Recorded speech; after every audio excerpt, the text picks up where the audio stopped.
Hello and welcome.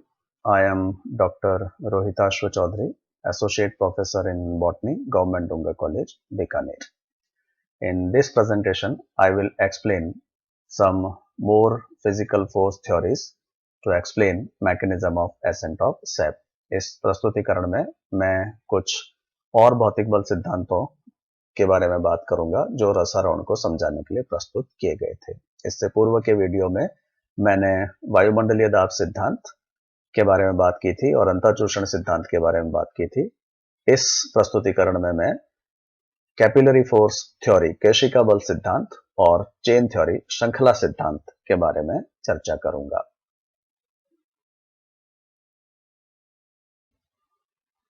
So first capillary force theory केशिका बल सिद्धांत। So this is another physical force theory। यह एक और भौतिक बल सिद्धांत है जो रसायन को समझाने के लिए प्रस्तुत किया गया।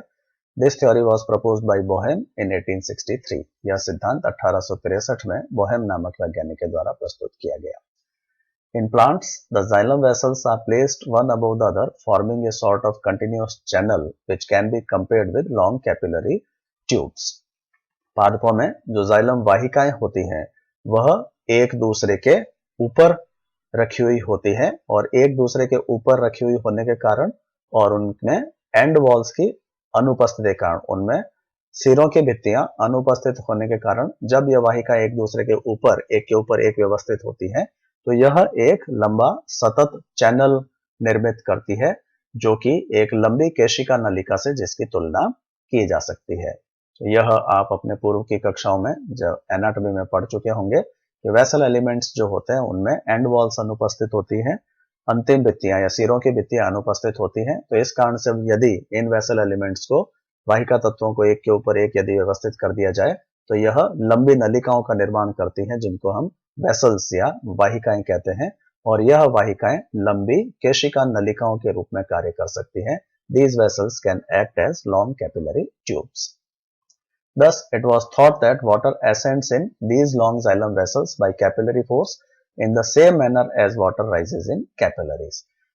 तो इस कारण से यह माना गया कि जिस प्रकार से केशिका नली में कैपिलरी ट्यूब के अंदर जल ऊपर की ओर चढ़ता है, ठीक उसी प्रकार से इन वाहिकाओं में भी, चूंकि इनको हम केशिकाओं के बराबर या केशिका नलिकाओं के बराबर मान सकते हैं, तो इन वाहिकाओं में भी ठीक उसी प्रकार से जल ऊपर की ओर चढ़ता है जिस प्रकार से किसी केशिका नलिका में या कैपिलरी ट्यूब में जल ऊपर चढ़ता है। यह आप भौतिकी में, फिजिक्स में पढ़ चुके होंगे that water rises in capillary tubes due to surface tension, adhesion and cohesion। यह पूर्व की कक्षाओं में या भौतिकी कक्षाओं में आप पढ़ चुके होंगे कि केशिका नलिका में कैपिलरी ट्यूब के अंदर जल जो ऊपर की ओर चढ़ता है वह पृष्ठ तनाव के कारण, आसंजन बल के कारण और संसंजन बल के कारण चढ़ता है। तो इसी प्रकार से इन्हीं बलों के कारण वाहिकाओं में भी जल केशिका क्रिया के द्वारा या कैपिलरी एक्शन के द्वारा ऊपर की ओर चढ़ता है। यह कैपिलरी फोर्स थ्योरी की मुख्य बात थी। However, there were many objections against this theory also। इस सिद्धांत के विरुद्ध भी अनेक प्रकार के आक्षेप थे जिनमें से कुछ मुख्य इस प्रकार से हैं। First, a free water surface and direct contact of capillary with water is required for capillary action। केशिका क्रिया के होने के लिए आवश्यक है कि जल की एक मुक्त सतह उपस्थित हो, जैसा हमने वायुमंडलीय दाब सिद्धांत में भी देखा था, as we have seen in atmospheric pressure theory that to operate atmospheric pressure a free water surface is essential and xylem element should be dipped in water। Both these things are also essential for capillary action to take place। यह दोनों ही परिस्थितियां केशिका क्रिया के संपन्न होने के लिए भी आवश्यक होती है, अर्थात जल की एक मुक्त सतह का उपस्थित होना आवश्यक होता है और केशिका नलिका का जल के साथ प्रत्यक्ष संबंध, डायरेक्ट कांटेक्ट या संपर्क होना आवश्यक होता है, तभी कैपिलरी एक्शन हो सकता है। तो जैसा कि इस चित्र में प्रदर्शित किया गया है, these are different capillary tubes with different diameters. यह सभी capillary tube first, second, third, fourth, fifth, जिनका डायमीटर अलग अलग है।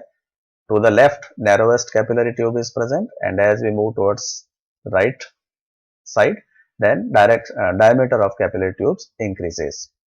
And what we can see in this figure is that when capillary tube is narrower, जब एक केशिका नलिका संकरी होती है तो उसमें जल अधिक ऊंचाई तक चढ़ता है। जैसे जैसे केशिका नलिका का व्यास बढ़ता जाता है, डायमीटर इंक्रीज होता जाता है, वैसे वैसे उसमें चढ़ने वाले जल की मात्रा कम हो जाती है। तो जो सबसे संकरी है उसमें जल सबसे अधिक ऊपर चढ़ता है, उससे कम संकरी में जल इससे कम, और जो सबसे चौड़ी केशिका नलिका होती है जिसका डायमीटर सबसे अधिक होता है उसमें जल नहीं के बराबर ऊपर चढ़ता है। So in this way we can say that the distance traveled by water or height to which water can rise in a capillary tube is inversely proportional to radius और diameter of the capillary tube। तो इस आधार पर हम ये कह सकते हैं कि जल के द्वारा तय की जाने वाली ऊंचाई, यानी जल जितनी ऊंचाई तक किसी केशिका नलिका में चढ़ सकता है, यह ऊंचाई उस केशिका नली के त्रिज्या या व्यास के प्रतिलोमानुपाती होती है। अर्थात जितना व्यास या त्रिज्या कम होगी उतना ही जल अधिक ऊंचाई तक किसी कैपिलरी में चढ़ सकता है।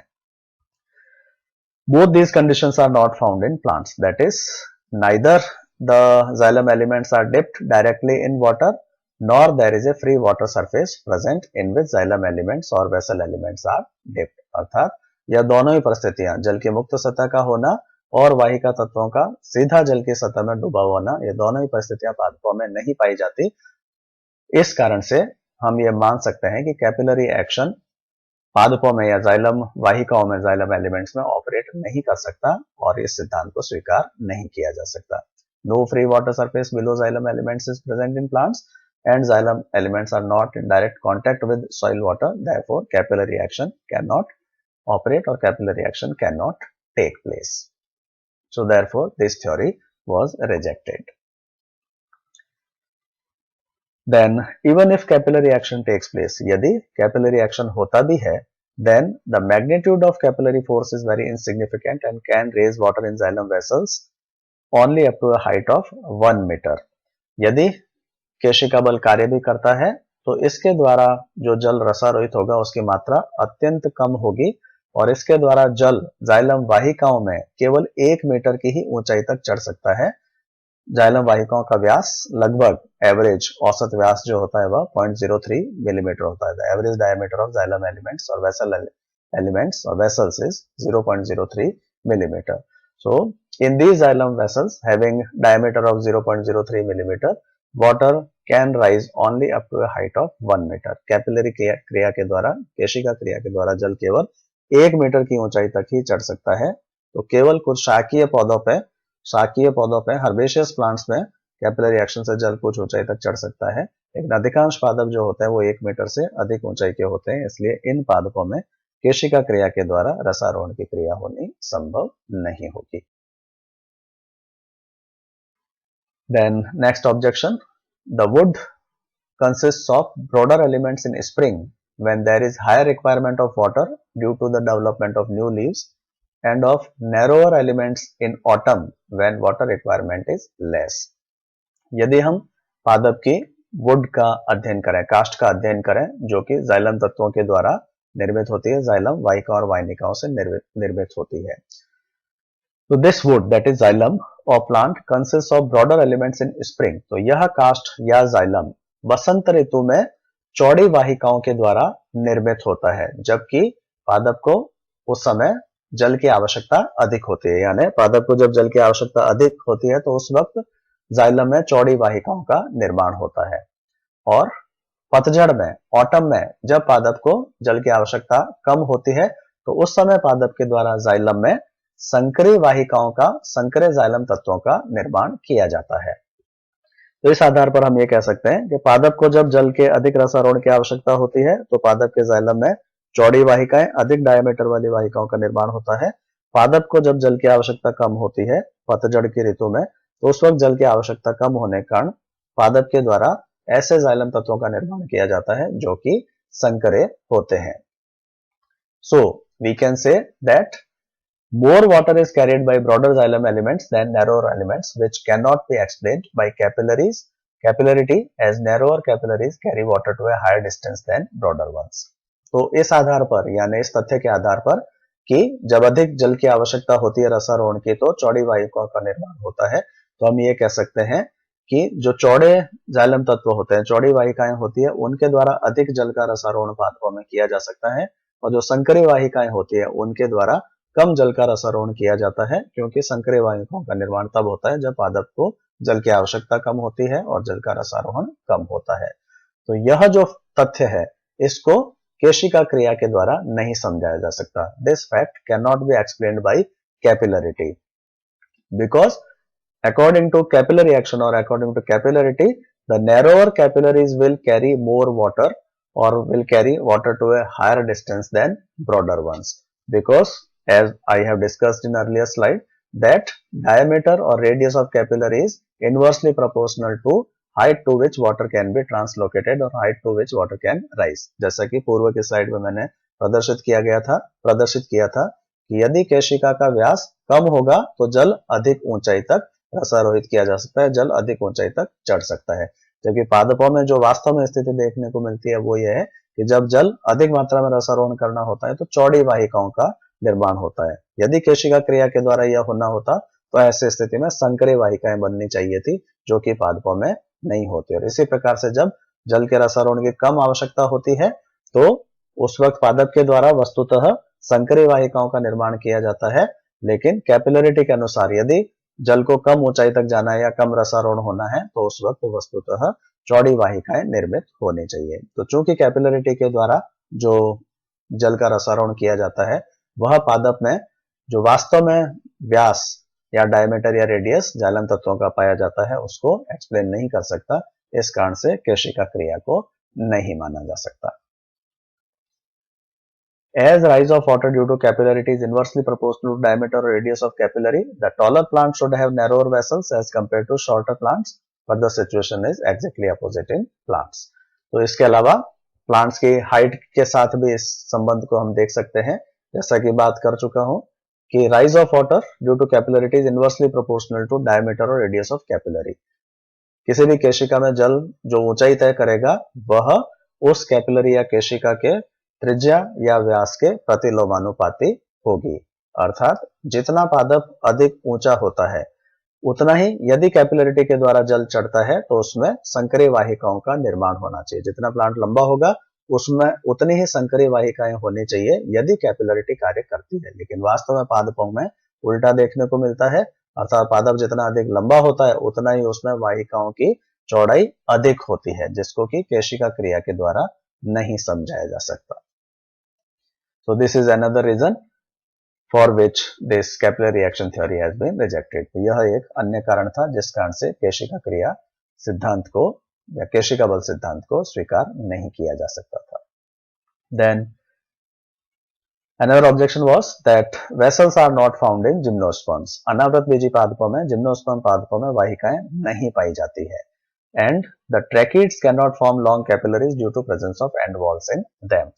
तो जिम्नोस्पर्म्स में केवल वाहिनिकाएं ही पाई जाती है, ट्रैकेड्स ही पाई जाती हैं, और वाहिनिकाओं में सिरों की भित्तियां उपस्थित होती है, एंड वॉल्स आर प्रेजेंट। और इस कारण से वाहिनिकाओं को यदि हम एक के ऊपर एक व्यवस्थित करते हैं तो वह लंबी केशिकाओं का निर्माण नहीं कर सकती। They can not form long capillary tubes. If tracheids are placed one above the another they can not form capillary tubes, long capillary tubes, because in them end walls are present. इनके अंदर सिरों की भित्तियां उपस्थित होती हैं जो कि केशिका के निर्माण में अवरोध उत्पन्न करती है। और जो जिम्नोस्पर्म्स होते हैं वह अत्यधिक लंबे पादपों में से कुछ पादप जो है वो जिम्नोस्पर्म में ही पाए जाते हैं। तो यदि केशिका क्रिया के द्वारा जल का रसारोहण होता है तो ऐसे स्थिति में जो पादप अधिक लंबे होंगे उनमें केशिकाओं की उपस्थिति आवश्यक है, और केशिकाओं का निर्माण चूंकि केवल वेसल्स के द्वारा ही हो सकता है तो लंबे जिम्नोस्पर्म पादपों में भी वेसल्स या वाहिकाएं उपस्थित होनी चाहिए थी, लेकिन वास्तव में जिम्नोस्पर्म्स में वेसल्स पाई नहीं जाती है, अर्थात इनमें केशिकाओं का निर्माण ही नहीं हो सकता। और जब निर्माण नहीं हो सकता तो ऑब्वियसली कैपिलरी एक्शन के द्वारा जल के रसारोहण की क्रिया भी संपन्न नहीं हो सकती। The rise of water by capillarity is difficult in vessel elements as their inner surface is not smooth. Then when vessels are present, then in vessels also water cannot rise easily by capillarity because inner surface of vessels is or vessel elements is not smooth। वाहिका तत्वों के द्वारा वाहिकाओं का जो निर्माण किया जाता है इनमें ऐसा माना जाता है कि केशिका क्रिया के द्वारा जल का ऊपर चढ़ना संभव नहीं है, क्योंकि केशिका क्रिया के द्वारा जल के ऊपर चढ़ने के लिए आवश्यक है कि केशिका की कैपिलरी की जो भीतरी सतह हो वह चिकनी हो, स्मूथ हो, जिससे जल आसानी से ऊपर की ओर चढ़ सके। लेकिन वास्तव में वाहिका तत्वों में, वाहिकाओं में भीतरी सतह पर अनेक प्रकार के स्थूलन पाए जाते हैं, थिकनिंग पैटर्न्स पाए जाते हैं, जो आपने कोशिका विज्ञान में, साइटोलॉजी में पूर्व में पढ़ा होगा। वलयाकार स्थूलन या सीढ़ीनुमा प्रतिरूप पाए जाते हैं, या छल्लेदार प्रतिरूप पाए जाते हैं, जालिकावत प्रतिरूप पाए जाते हैं। तो यह प्रतिरूप पाए जाने के कारण, इन प्रतिरूपों की उपस्थिति के कारण, इन स्थूलनों की उपस्थिति के कारण वाहिका तत्वों की भीतरी सतह स्मूथ नहीं होती है, चिकनी नहीं होती है, और इस कारण से जल का ऊपर की ओर चालन कैपिलरी एक्शन के द्वारा इनमें होना संभव नहीं होता है। तो these are various objections for which capillary action theory और capillary force theory has been rejected। तो इन सभी आक्षेपों के कारण केशिका बल सिद्धांत को भी रसारोहण को समझाने के लिए मान्य सिद्धांत नहीं माना जाता है। Next theory is chain theory, श्रृंखला सिद्धांत, जो कि जेमिन नामक वैज्ञानिक के द्वारा प्रस्तुत किया गया था। According to this, there are alternate regular layers of water and air in vessels and water ascends upward due to expansion of air। इस सिद्धांत के अनुसार यह माना गया कि वाहिकाओं के अंदर नियमित अंतराल में या एकांतर क्रम में वायु और जल उपस्थित होता है, अर्थात एक परत वायु की पाई जाती है, एक परत जल की पाई जाती है, फिर वायु की परत, फिर जल की परत। और जब किसी कारण से वायु के फैलाव के कारण, वायु के विस्तार के कारण वायु फैलती है, तो जो उसके ऊपर जल उपस्थित होता है उसको ऊपर की ओर धकेला जाता है, और उस कारण से रसारोहण की क्रिया संपन्न होती है। But this theory was also not tenable because vessels are completely filled with water। लेकिन यह सिद्धांत भी नहीं माना जा सकता, क्योंकि वस्तुतः यह सिद्ध किया जा चुका है या प्रमाणित किया जा चुका है कि वस्तुतः वेसल्स या वाहिकाओं में कोई वायु नहीं पाई जाती है, वह पूर्णतः जल से ही भरी होती है। तो चूंकि उनमें वायु उपस्थिति नहीं होती, तो उनके विस्तार के द्वारा जल को ऊपर धकेला जाना भी संभव नहीं हो सकता। So this is all about physical force theories related to ascent of sap। तो यह सभी वह सिद्धांत थे जो रसारोहण को समझाने के लिए प्रस्तुत किए गए भौतिक बल सिद्धांत, और यह सारे ही सिद्धांत वह सिद्धांत हैं जिनको वर्तमान में स्वीकार नहीं किया जाता है। In next presentation, I will explain the presently accepted theory to explain mechanism of ascent of sap, that is transpiration pull theory। तो अगले प्रस्तुतिकरण में मैं उस सिद्धांत के बारे में बात करूंगा जो रसारोहण को समझाने के लिए वर्तमान में मान्य सिद्धांत है, जिसे वाष्पोत्सर्जन तनाव सिद्धांत कहा जाता है। Thanks for watching.